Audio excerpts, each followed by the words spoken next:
The end of 2023 was an exciting time for lost media. A lot of stuff got found, including two of the songs that I've covered on this channel in the past. Those being the Filthy Frank Kenya song and the most mysterious song in Brazil, aka Find My Mind. And in both cases, I think the stories behind how they were found were just as interesting as the discoveries themselves. The way the Filthy Frank song was found will completely change your perspective on lost media searches. As for the Brazilian song, that might be the most drama-filled search for any piece of lost media that I've ever seen, to the point where the community itself almost becomes a bigger story than the song. So for today's video, let's take a look at both of these recent discoveries.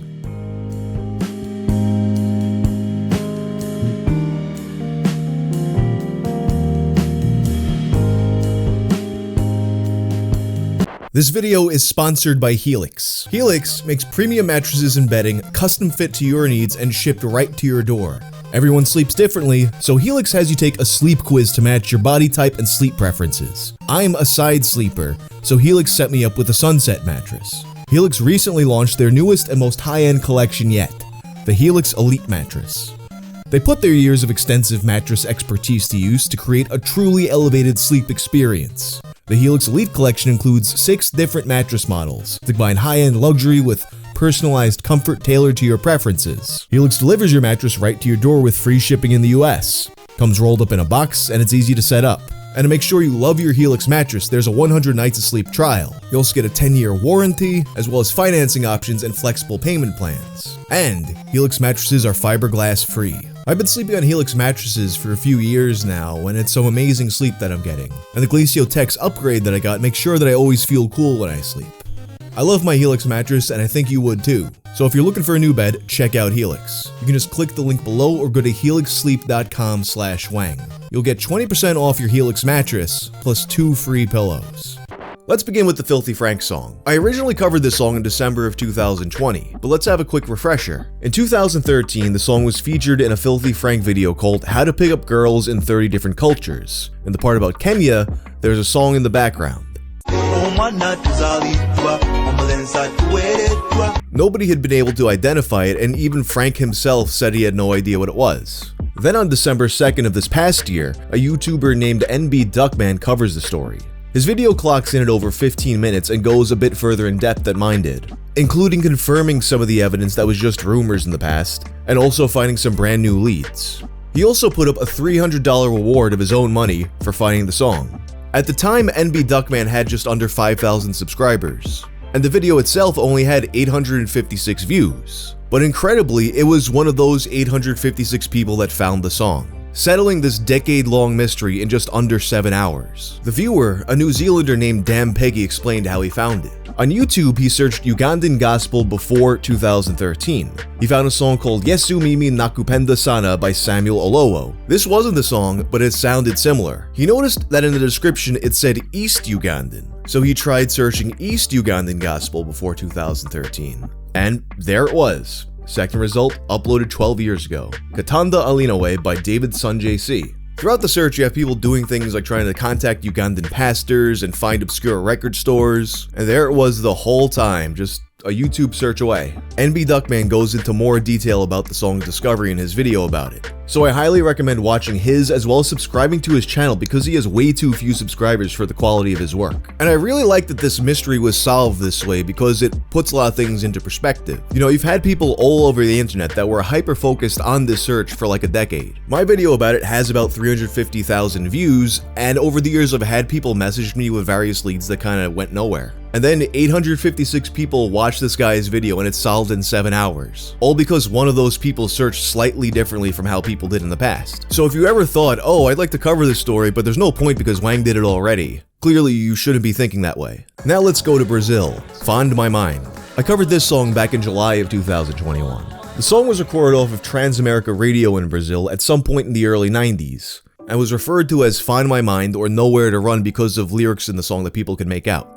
After my video came out, I hadn't heard that many promising leads on it. The main thing I heard about it only happened this past summer, and it was when a copyright troll was trying to claim the song, much like what happened with the original mysterious song. If you watched my video about the song, you'll recall that JK ran a channel hosting a number of lost songs, including Find My Mind.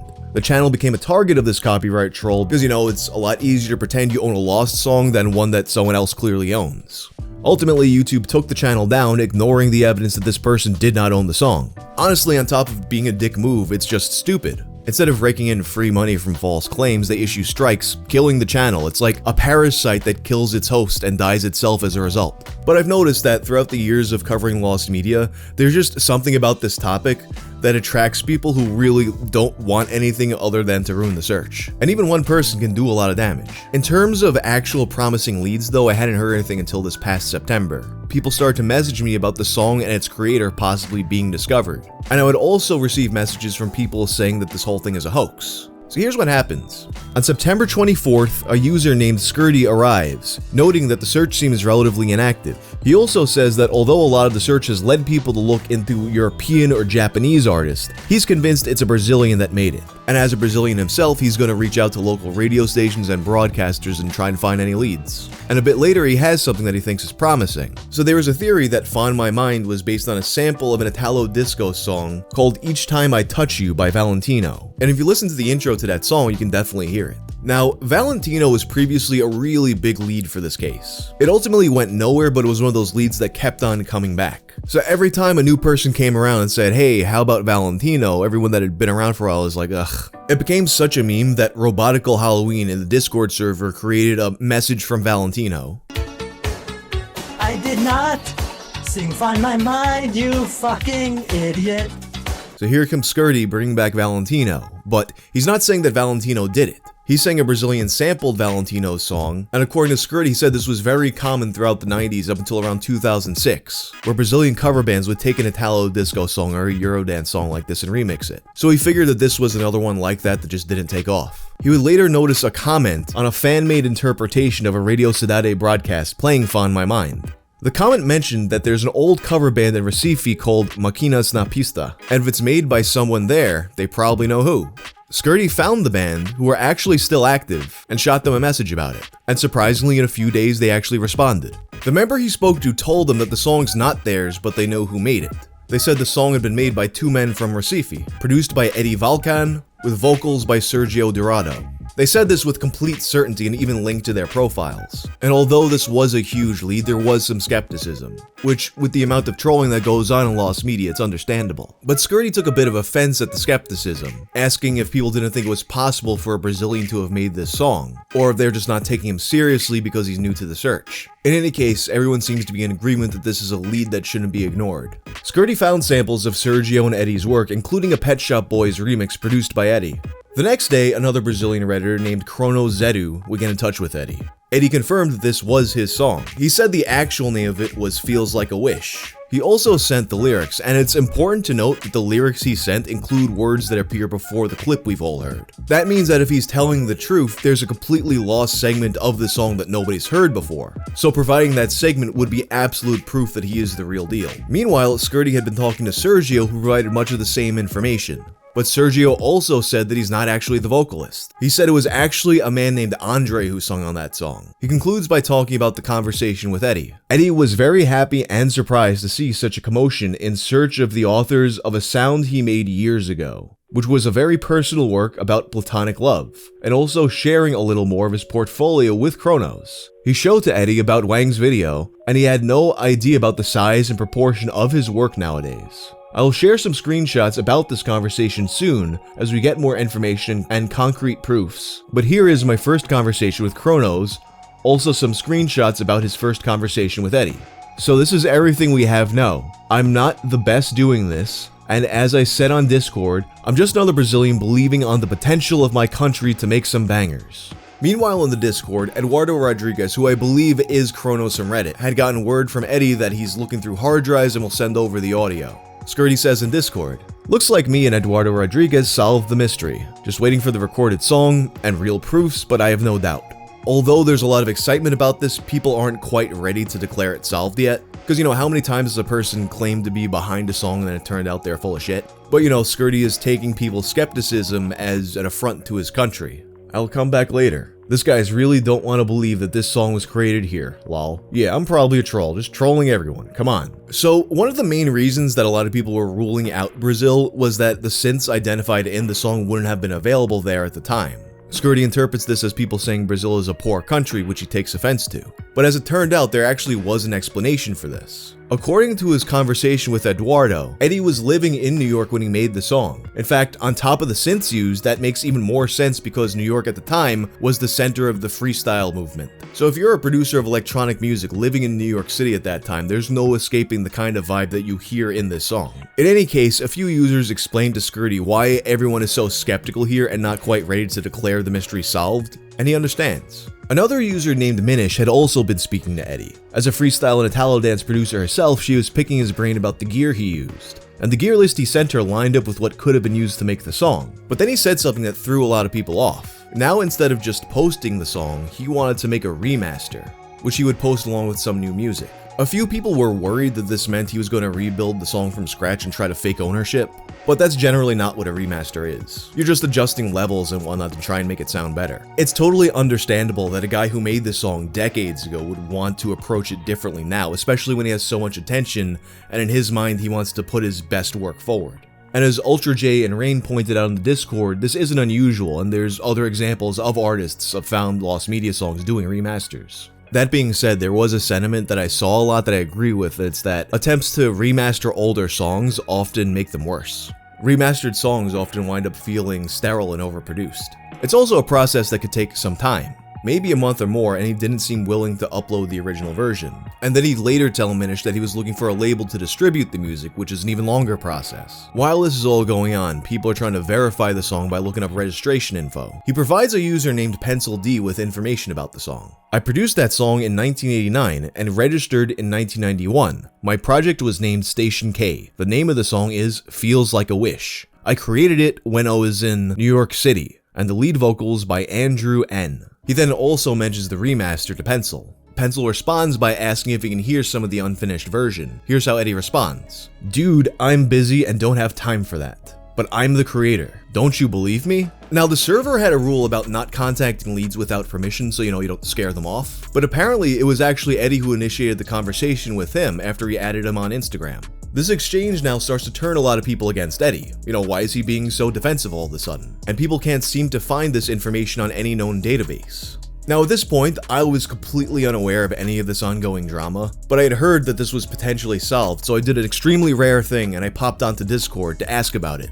I was on the fence about making an update video at that point because I knew that we still hadn't gotten the remaster, and I didn't want to put the video out and then everybody starts bothering that guy and we just never get anything. And in fact, at that time, they'd actually been trying to crack down on people hitting him up after a few recent incidents, including a guy posing as an Italian DJ to try and trick him. So I decided to hold off on making my video. But then nearly a month passes and he's still telling people, oh, it's coming soon. He's working on the album to release with it, but it's almost here. You have this thing going on where you have some people ready to declare the whole thing a hoax, where you have other people ready to declare it solved. It's getting labeled as Eddie's song on What's That Song and Genius. So it's decided that Jay will message Eddie one more time. Hi Eddie, I'm the person who popularized the search for the song, which you claim is called Feels Like a Wish and created by you. Over the last month, a couple people have been in contact with you about the song, but I'm not sure what's going on with them now. So I decided to message you myself. I hope that's okay. I know you mentioned remastering the song before releasing it, but I'm wondering if you could first just provide the original recording for us. I'm also wondering if you can tell me more information about the song, such as who exactly the Andre that sings on it is. I look forward to hearing back from you. Thank you. Eddie responds by reiterating a lot of the information he's already given people, such as the dates and the song being made in New York, and that he's working on getting radio distribution. So Jay sends a follow-up asking for more info about Andre, such as his last name. Also, if he could upload the unremastered version as proof. Here's what happens. I have more to do than prove this song is mine to everyone. There have been plenty of people for both this song and others with unknown authorship who have claimed the song for themselves, but have done little to nothing to prove it. So forgive us if we're skeptical. This message sends Eddie over the edge, prompting a response that's up there with the E-Bombs World Yiddish Cup email.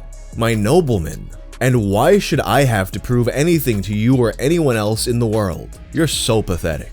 I don't need to prove anything to anyone. The song is mine and fuck it.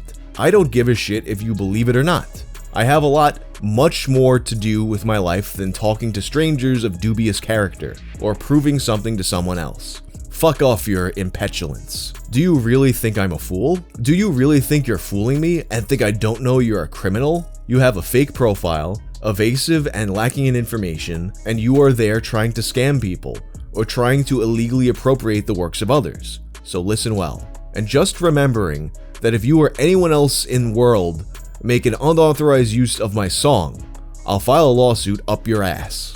At this point, almost everyone who sees this message thinks he's a troll now. I started getting a lot of messages saying he's definitely a hoaxer. And also, calling people noblemen becomes the greatest meme I've seen in all of lost media. Apparently, as PM Me Awesome Songs pointed out, it's a Brazilian slang to call someone noble, like you'd call someone my friend as an opening. He just used nobleman instead. That being said though, a lot of people, including people who spoke to him in the past, just said he's probably getting annoyed from getting so many messages all of a sudden. And also looking at it, he probably legitimately thought this was some kind of scam. Furthermore, even if he is a bit of a hothead, that doesn't necessarily mean he's lying. And it is the most complete lead the search has pretty much ever seen. In any case though, it's clear that either he's gonna post it or he's not gonna post it, so there's no need to belabor it.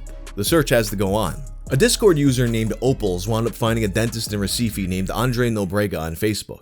Then a Brazilian user of the server, Sam K, who runs a YouTube channel about lost media called GK's Vivo, messaged him in Portuguese, with the idea being it's probably better off moving forward that only Brazilians contact these people. Andre would confirm that he was the singer and Eddie was the composer, but he says that he doesn't have anything that can prove it, so he should contact Eddie about it. Womp womp. But there was another potential person to contact. In a 1998 Brazilian TV report about electronic music in Recife, Eddie was interviewed. But there was another man there, William Paiva. We need to find this guy. This is our Alvin Dean. And William actually turned up pretty quickly. Sam would find him on Instagram and send him a message. And 3 days later, William reported that he has a copy of the original tape that went to radio at the time. But he stated that the song is from Eddie. William stated that he will look for the tape tomorrow in the studio, but does not know the state. And he stated that the version that we possibly know is cut at the beginning. The next day, Sam would receive another message from William. William had found the tape, and he sent Sam this clip.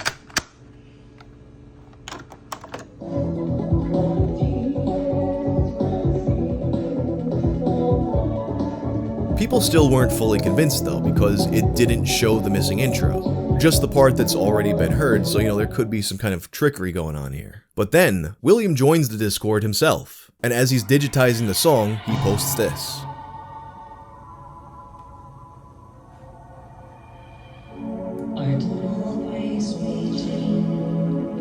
This was the lost intro, the thing that I said at the beginning of the video would prove its legitimacy. And then on December 14th, William would post this to YouTube.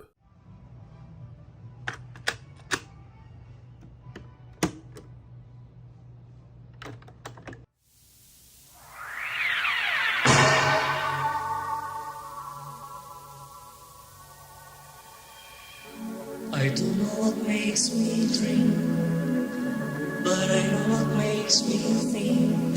You got blue eyes like the sky. That was it.